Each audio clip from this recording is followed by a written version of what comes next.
Hi everyone, welcome to my channel. My name is Giselle with the Enchanted Tree, and today we are going to go over the Sagittarius full moon that's happening on May 23rd, 2024 at about 10 a.m. Before I share the chart, I just want to mention that we have been going through some wild changes. This collection of energy that's been happening in Taurus, the Uranus and Jupiter and Venus conjunction have been going over my ascendant, and I was expecting to feel this like expansive jolt of energy. But in fact, I was actually very exhausted, especially last week. So this just goes to say that the energies right now are very unpredictable, and I don't know how to express what to expect other than to say that it is unpredictable because Uranus is still in the mix, and Uranus is going to continue to be in the mix for this lunation. And then outside of this lunation, we start to get a little bit more stable, which is nice. However, with the sun and the planets starting to enter Gemini, there's a lot of versatility. So it's stable, but it's also a very easygoing, like social butterfly energy and having this like lightness to the way that we move around and experience life and whatnot. So anyways, let's get into it. I'm going to share the chart and we will look at it together. So here we have the Sagittarius full moon chart. Again, it's happening on Thursday, May 23rd. I'm getting this video out on Tuesday, so just a couple of days before. I was really hoping I'd get this out last week, but like I said, my energy was shot last week. But it's happening around 10 a.m. in the morning, Eastern time. Adjust for your time zone as needed. As you can see, we have the sun here at 2 degrees of Gemini, and it is opposing the moon at 2 degrees of Sagittarius. When we have a full moon, we are experiencing a very expressive form of energy. When we have a new moon, it is very introspective and it's very quiet or very yin-like, where we tune inwards and we reflect inwards and we start to think of where we are in our current state, emotionally, mentally, spiritually, physically, and where we would like to see ourselves grow. So this is more of a moment in time where we plant a seed, which happens at the new moon. Think of if you are a seed and you are planted into the earth, it is dark all around. You don't know what's going to happen. You don't know what's going to come about. All you contain is that information or that energy or that intention of when you were planted. When you come to the point of bursting through the earth and now you can see the light and you can see around you and you're starting to sort of glow with the energy that you intended to have, that is what we experience during a full moon. So a full moon is the sun shining its light on the moon, and the moon reflects that light onto the earth. So there's an illumination or an awakening or a sense of fullness, a sense of culmination, of peak energy. It's like when you climb the mountain and you reach the peak and you get to see it all. You get the fruit at the end of your labor. So with that being said, the full moon is a culmination, a peak of energy. It's also the beginning of an ending. So once you reach that peak, what happens? That energy now begins to fall. Not right at the full moon, but in the days following the full moon. There is a sense of celebration or wanting to celebrate whatever was accumulated. There's that illumination, that awakening where now things become apparent that weren't apparent before. Sagittarius is the sign of exploring new horizons and adventure and fun and optimism. It is a mutable fire sign, and fire is a very expressive outward energy. It is inspiring. It is life. It is vitality. And mutable is ever changing. Think of an actual fire, the flick of the flame at the tips. That to me is very Sagittarius. It moves up and it moves out. Sometimes you see like the flick move up and away from the fire, and it's ever changing. You can't predict the dance of Sagittarius. You can't predict the dance of these flames. So it's a very up and out energy. It's also the sign that searches for truth and meaning. It rules philosophical questions and our beliefs and our belief systems. It rules higher education, expansive knowledge, and learning and teaching. And it is ruled by Jupiter, which is considered the second sun in the universe. It is very large. It is expansive in its nature. It is the planet that rules faith and religion and philosophy as well. Jupiter is considered the guardian and the keeper of wisdom and the planet of luck and of blessings. And it reminds me of like archangels, like those, protectors or those guardians, and the ones that sort of help you from the other side, from behind the veil. It is considered the larger benefic, and the lesser benefic is Venus. And both of them are actually conjunct here in Taurus. And they're only a few degrees away from the sun, making them conjunct with the sun as well. Just because they're in different signs does not mean that they're not conjunct. Energy flows from one to the other. So they are still within a very close proximity of each other, and they're still conjunct. They just have two different energies, and we are now blending these two different energies.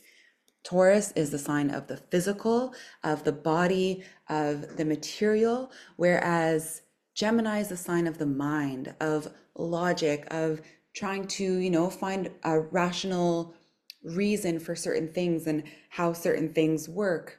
Gemini is the sign that rules communication and interaction and social engagement. It is the social butterfly. And when we have the sun here in Gemini, we are seeing that our vitality and our life force and our consciousness is now sitting within the mental sphere. Venus and Jupiter are at the very last degree of Taurus, still sitting within the body and still sitting in this very grounded state and this very like fixed earth energy state where, they're really wanting to just dig their feet into the ground and solidify whatever it is that they want to solidify before they move on to now expanding ideas and communicating and meeting other people and exploring different perspectives and so on and so forth. Now, to expand on this full moon in Sagittarius, we always look to the ruler. When we have Jupiter and Venus together, which are the two celestial benefics, at the critical degree, which is the 29th degree, there is this sense of urgency. There is this need for a final push to solidify plans, especially in relation to our physical security and stability, our resources, the ones that we need to survive, such as with money and with food and with shelter, with clothing, the things that we find pleasurable or the things that give us enjoyment, the things that provide peace and tranquility and allow us to feel steady and grounded. There is this urgency to wrap up. There is also this like tenacious holding on to maybe some things that provide that comfort and that stability and that groundedness, that thing that doesn't change. When Jupiter and Venus are together, it also amplifies beauty and pleasure, love, relationships, prosperity, and material abundance. Jupiter and Venus at the final degree of Taurus has a final hurrah vibe to it. It feels like a celebration because Jupiter is so expansive and jovial and optimistic and happy. And Venus is the planet that, wants harmony and pleasure and, beautiful things and relationships and experiences and whatnot. It is a final celebration. This feels very, very positive. It's an expression of enjoyment. And there's an expression of gratitude for what was and what we're possibly letting go of. These two planets are in a sextile aspect with Neptune at 29 degrees of Pisces. Because Neptune is at 29 degrees of the last sign of the zodiac, this has a very, very, very strong finality energy to this whole experience. Neptune is saying, let go with grace, with gratitude, and with faith.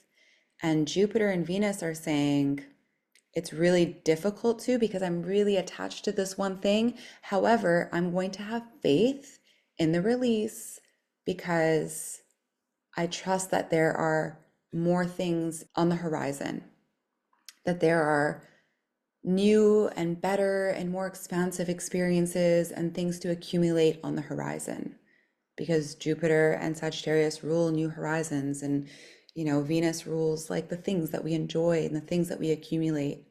Neptune was going to be at this 29th degree until September. So we are really experiencing a final release and letting go, this like non-attachment to whatever this last cycle held for us. And it will be entering a brand new cycle, which is the only time we're ever going to experience this in our lifetime. So there's a huge shift of energy that is happening by September, and I'm really excited for it. Another thing I want to mention about Jupiter and Venus at the 29th degree within Taurus is that on the lower end of vibration. So I like to sort of look at what are the potentials, what is the spectrum of how we can see this energy unfold. And of course, there's always low vibration and high vibration, and wherever you fall within this like spectrum is where you fall, and you can either bring awareness to it or you can just operate from whatever place you'd like to operate from. You know, free will is a thing and you get to choose. But it's good to bring awareness to it. It's good to be aware of what the potential experience could be in case you don't want to be stuck. And when I see two planets at the last degree, and I think of it sort of bringing up the shadow of that degree as we finally, wrap things up within that sign, there is a potential for overindulging or overdoing, overstretching, overreaching, and overholding. Like there's no way that this person is going to let go of this one thing. Now, this is only during this 29th degree. Venus is going to enter Gemini shortly after this full moon, so same day, and Jupiter is going to move into Gemini within a few days, definitely a week after this full moon. You're going to feel completely different about what it was that you did not want to let go of. And that's okay. But just being aware that there may be this like sense of, I don't want to let go. I don't want to release. This is mine. This is going to be mine forever. I'm not going to like, there is a very strong attachment to the physical and the material with this conjunction. Now, Sagittarius is a mutable sign and it allows for things to move in and out. It enjoys letting go of things that have been experienced and opening the doors to a new experience, to something new. It thrives in an ever-changing environment. It thrives in new experiences. It thrives in learning about something new or experiencing something new, whether it's foreign, whether it has to do with travel, whether it has to do with languages or religion or, ideologies or thought processes, perspectives, you name it. That is what this full moon is all about. It is about being open to a new experience, being open to whatever else is on the horizon. Sagittarius, the full moon in Sagittarius is saying, be open, allow yourself to be expansive, allow yourself to welcome in the new opportunities and the new experiences and the new people. Maybe there's like new connections that you're making and you're networking, and those are opening up new doors for you. So it's all very positive. It's all very expansive. It's all very open. Because Jupiter, the ruler of the full moon, is in conjunction with Sun and Venus, which is the ruler of the south node, and Uranus, there may very well be a truth or an illumination or something that reveals itself that may very well shatter past beliefs or previously held connections. This may feel jarring, but it can also be very cleansing at the same time. Now, not too far away, only about 6 degrees away, we also have Uranus. Now, this is really interesting because we have these 4 planets pretty much conjunct each other, even though there's almost 10 degrees between Uranus and the Sun, they're still considered conjunct. And all of these planets are shining their light on the moon, and the moon is reflecting that light onto the Earth. When we have Uranus involved in anything, the energy is unpredictable. You cannot predict or plan for any of the experiences that Uranus throws at you. Uranus can be beneficial, Uranus can be detrimental. There can be a lot of fluctuating and change when it comes to Uranus. However, with Uranus, even though the experience may be erratic, Uranus holds this energy of propelling us from the past and from the way things have been into a new space that is supportive of our evolutionary growth. Uranus evolves us, it pushes us forward, it propels us. We jump timelines. Uranus is going to pick you up like, this blast of wind, and you need to be able to let go of whatever you're hanging on to and allow it to throw you wherever it throws you. Uranus also rules epiphanies and sudden insights. It does have this jolting and erratic energy, but this jolting and erratic energy can be very eye-opening, very awakening, very enlightening, and it can bring forward truths that were likely never considered or noticed before.